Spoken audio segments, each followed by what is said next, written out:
Well, hello. Episode 7 of Crashing In Podcast. And today I'm with Declan McNulty. But before I start, I just want to say thank you for support on the episodes, such as episode 6 with Jack Cattell, and the other episodes with Kazugi Tiger, Crest Glider, Thieves, Methods, and Sundial. And if you haven't already, please give them a listen, a like and a share. It would really help.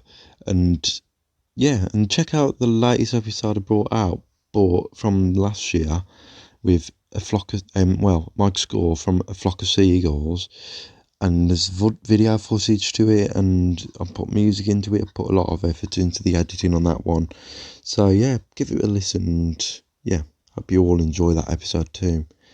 But today, I'm talking to Declan McNulty, and it's a bit of a different interview to what we usually do, because usually we meet up, go to a pub, but due to the circumstances of what's going on, we can't meet up, so we stayed home, and basically I gave him questions and he recorded the answers.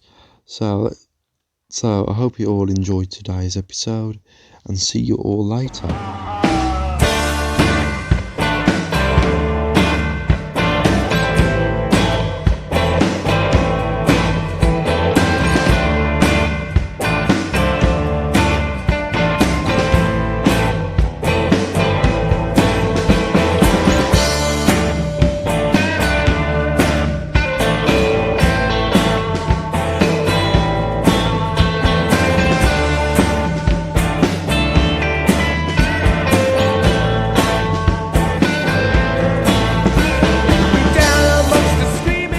Thanks for having me. I'm Declan. I'm a singer-songwriter from Leeds. I've been going for about 3 years, I think, pretty much, and started recording an EP last year. I've been in loads of bands over the years before that, as a bass player mainly, and there's a couple of singles out already, which are up on Spotify and all the other streaming platforms which you can check out, and I've got an EP coming up shortly, I hope, around the summertime. All depends on what happens with this whole coronavirus thing, but hopefully it'll be very, very soon.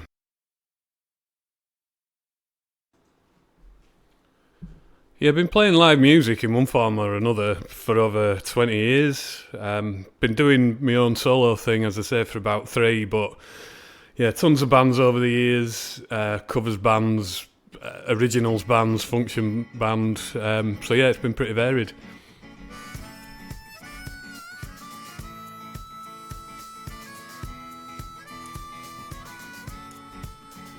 I suppose it was something that I always wanted to do, but never really saw myself being able to do it in a lot of ways. I've always been in bands with other people where another guy's been the singer or the songwriter or whatever it is, and during that time I've just always kind of concentrated on doing the job that I'm doing as well as I can do it, and never really gave much thought to writing my own stuff. And then it was only after getting into like the local open mic scene that I ever even considered trying to write any songs. I originally went down there with the intention of just playing a couple of covers, just take my acoustic guitar, have a pint, play a couple of covers and listen to everyone else really. And it was kind of listen to these people get up and write these tunes, or rather sing these tunes that they've written.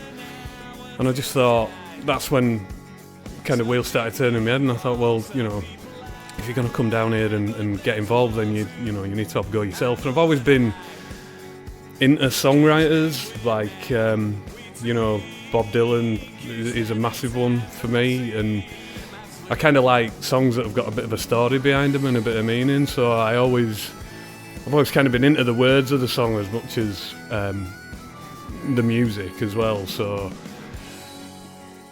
getting that bit of encouragement from the guys down there to go away and write something that's come from yourself was a massive thing really. And once I did one, that was it then. I just wanted to do more and more.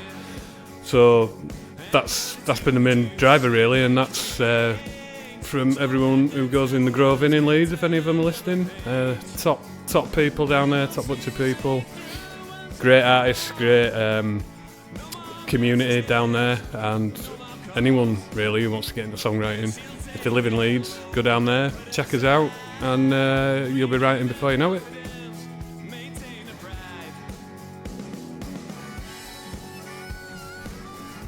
Well, yeah, I mean, there's tons of people I could mention.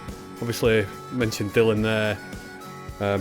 As I say, he's probably, if someone said to me, you're going to a desert island, you can only listen to one band or one artist or whatever, it'd definitely be Bob Dylan, but you kind of get there over time, I think. The thing that first ever got me interested in music, I can remember it well, was in the 90s there used to be a TV programme on called Movies, Games and Videos, so this is like mid-90s, and I was about 14 or 15 at the time, and it used to, on a Saturday morning, it used to like preview new like songs and new movies and whatever else were coming out, and as the name suggests, and there was a trailer on there for Live by the Sea by Oasis, so that first concert footage video that they had, that first live video that they had out from the Definitely Maybe tour was on, and I'd heard it on the radio, but I never really, and I thought it was alright, but I'd not like paid much attention to it. And then there was a video, like the clip that they showed was when they were playing Some Might Say, and they had all like the big white spotlights on Liam and like the cameras panning round him, and I just thought that's the coolest thing I'd ever seen at that age. It just struck a chord with me, and like it was literally from then I just kind of got obsessed with that band, like a lot of other people my age did. But it that was the kind of starting point to like work back then through all the bands that had influenced them, and obviously all the other great bands that were out around that time. And then, getting tickets to go to Main Road and Nebworth were massive. Seeing all the other acts that were on both those days. But I would probably say, there's obviously all the bands you'd expect, like the Roses, Primal Scream, the Charlatans, Ocean Colour Scene, all those great 90s indie bands like Cast. Who else? I'm sure there's loads I'm forgetting. But I think as I got older and got more into the history of music, it's more the bands that came before that are really the ones that mean most now, I think. A lot of the mod stuff, The Who are probably a close second to Dylan, really. The Small Faces, the Kinks, the Jam and Weller, whose influence obviously can't be denied. The Beatles, the Stones, obviously. I remember my mate giving me a cassette of old records that he'd taped that belonged to his mother, so he had all the crackle of the Stones records on this tape that he'd given me, and it just blew me away when I first started listening to them. Love the Doors, love Springsteen, writes a lot of stuff in the same vein as Dylan, so big influence on me. I mean, I could go on and on, really. There's that many. I'm sure there's loads that I've forgotten that I'll kick myself about after, but they're the best of them, I think. Yeah, it was a great feeling, really, to do a gig by myself, play my own songs. I'd done, as I say, loads of gigs in the past, but always as part of a band. Never as a singer, never as the front man. And to do one purely by myself, playing the stuff that I'd written was, it was exciting. It was, I loved it, enjoyed it. It was only like a was a Tuesday night, I think it was. Just in the Grove in Leeds, but doing it as a proper gig as opposed to open mic, and getting that half hour to yourself. Putting the set list together was exciting, because I'd never put a set list together in my own songs before, and even doing that was a big thing. And then actually playing it and hearing people, applauding you after you've finished something that you've written, was a massive buzz. Yeah, so done loads of gigs since then, and they seem to get better every time, and love it.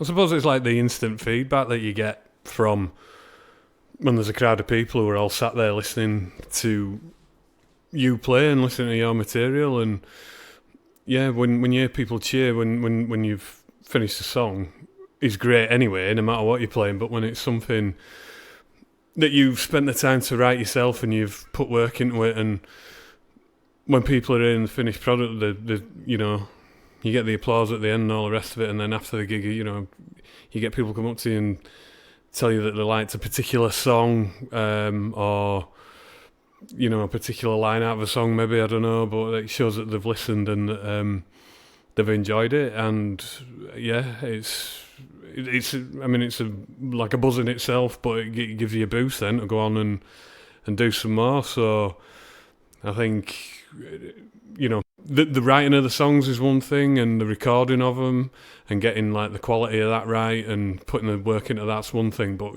it's nothing compared to like actually playing it live, I don't think.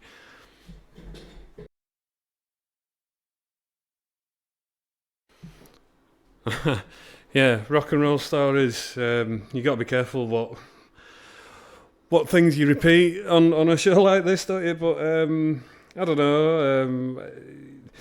There was one time we played a gig as part of one of the bands I was in, and the whole thing had to be abandoned, and the police got called because the whole thing ended up in like one big fight. Tables and chairs were getting thrown, and guys walking around with the shirts ripped open. It was nothing to do with us. It was something had gone on in the crowd, I don't know, that sparked it, and we just watched the carnage unfold out the window in the dressing room we were in with a can.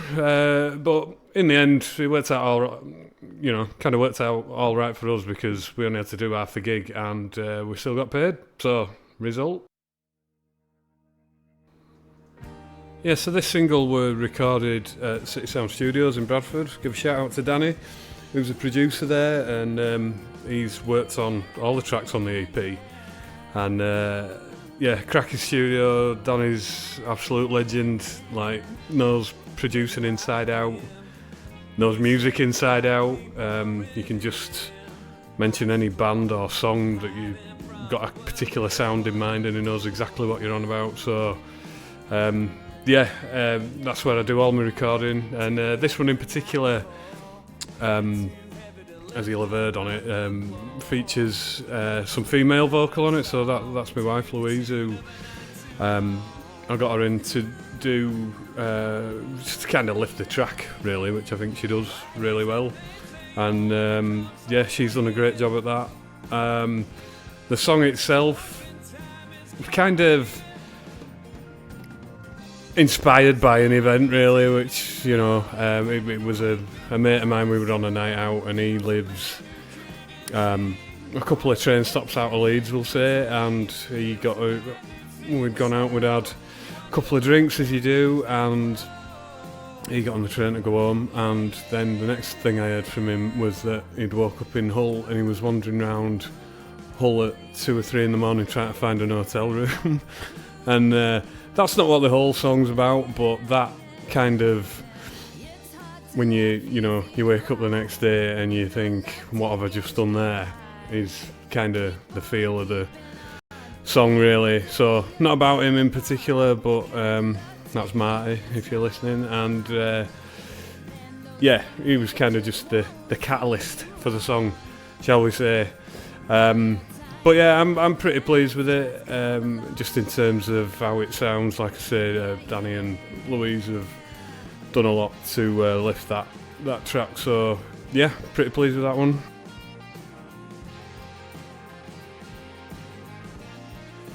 So the obvious problem now with any plans for any musician is clearly what's going on with coronavirus. Like I think I might have mentioned this on my Instagram page or whatever.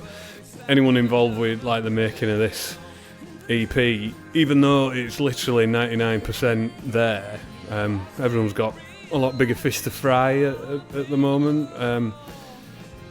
This is like bottom of the priorities really, so it's hard to say when it'll be out for definite.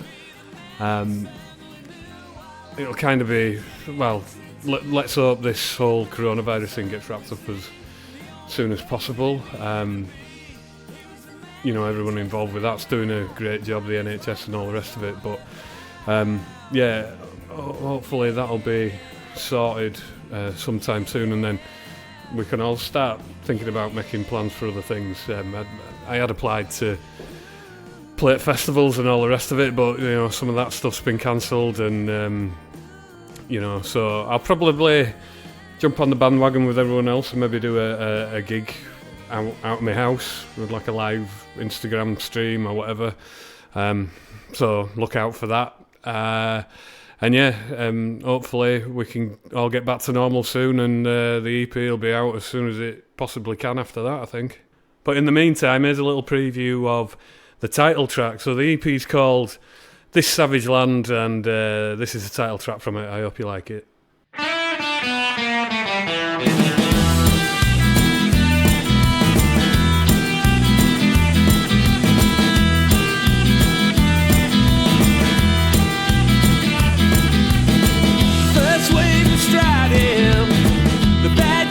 Chest you're hiding, they come at you when they hunt in packs. As much as you'd like to, you can't turn back. Keep your eyes on the curve and blend in the crowd. Avoid the black eyes, you don't make a sound.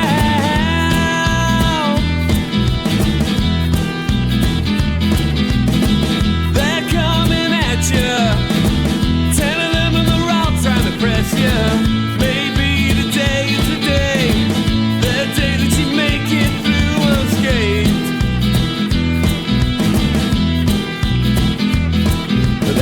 The shadow of one sudden blow, back of the head, and that's time we go.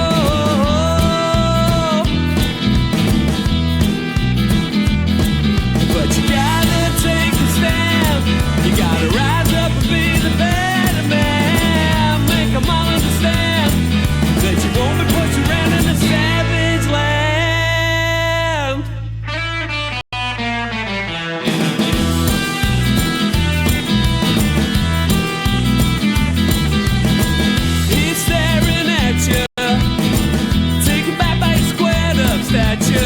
But you're shaking your knees, are weak, full of fear and barely able to speak.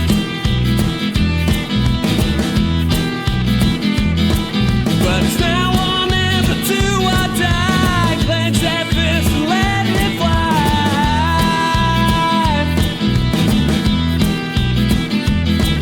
God, you gotta take a stand, you gotta rise up and be the better man. Make them all understand that you won't be pushed around in the savage land.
So if you want to catch up with anything I'm doing, I'm on all the usual social media stuff, Instagram, Facebook and Twitter, which are all Declan McNulty Music.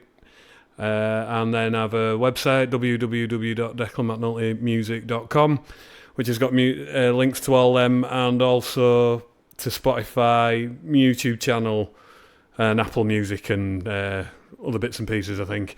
So yeah, check it out if you can. Nothing much to add really, apart from to say thanks again for having me on. I appreciate it. It's always nice to be asked, isn't it? So just hope people keep listening and building up a following to this podcast. It's great to hear from kind of grassroots musicians, and keep it up.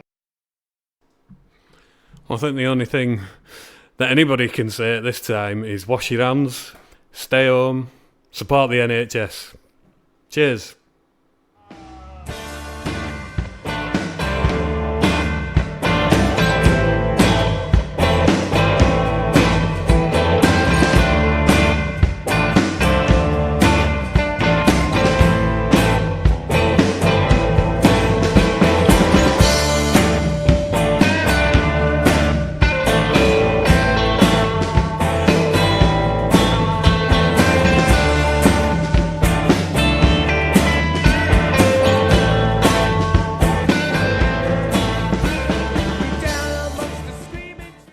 Well. Thank you very much to Declan for joining me on that episode. Well, recording the answers on that episode. It was a brilliant podcast.